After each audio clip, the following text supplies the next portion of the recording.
What unfolds when two of the most outspoken figures in the country sit down for what's meant to be a calm, straightforward interview, but it slowly erupts into one of the most uncomfortable clashes ever seen on live television. From awkward silences to razor-sharp comebacks, the tension in the studio could be felt through the screen. The audience wasn't sure whether to laugh or hold their breath. This is the story of an interview that derailed so completely that by the end, no one could believe what they'd just watched. The setting was a late-night talk show, one that had hosted every kind of guest before: politicians, entertainers, and activists from every corner of public life. But that night felt different. The moment the guest stepped on stage, the energy shifted. The host greeted him with a polite smile and an extended hand, both men pretending to be cordial while everyone watching sensed the storm brewing underneath. "I'm surprised you actually showed up," the host began lightly. The guest leaned back with confidence, replying that he wanted to set the record straight after being talked about for years. A few laughs rippled through the audience, but neither man was truly amused.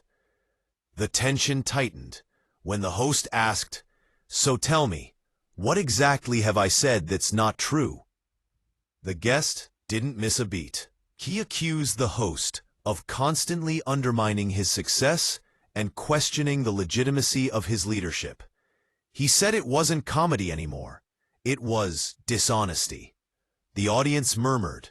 Some agreed, others rolled their eyes. The host smirked, maintaining his composure.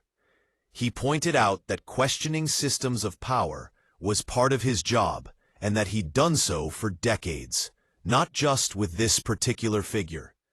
But the guest shot back, saying the host only questioned the system when it didn't favor people he liked, calling it bias disguised as truth. The host chuckled tightly, ready to strike back.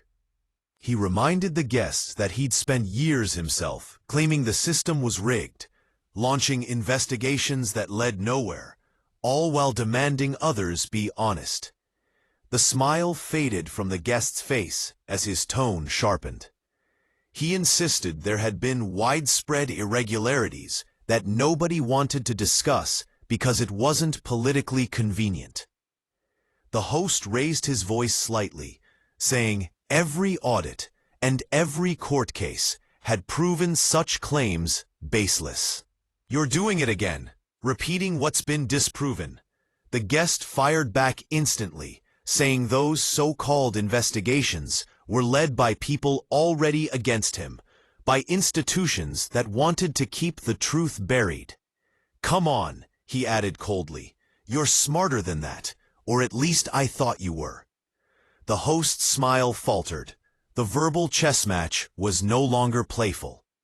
The host took a breath, clearly trying to keep the exchange from spiraling further. "Let's move on," he said with a strained grin. "You had years in power to make good on your promises. The reforms, the walls, the big changes you swore would happen. How do you think that went?"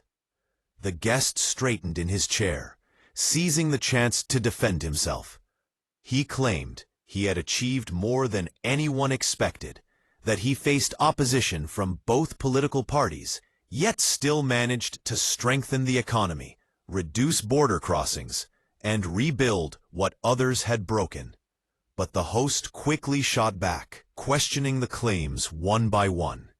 "You built only parts of what you promised, and the funding came from taxpayers, not the deals you bragged about," he said, half amused, half biting. The guest countered that the trade agreements he negotiated more than compensated for the cost, arguing that the nation had gained far more value through those deals. The host laughed dryly, comparing it to someone saying, "If I save money on groceries, it means you paid for my dinner." The tension in the air was sharp enough to slice through.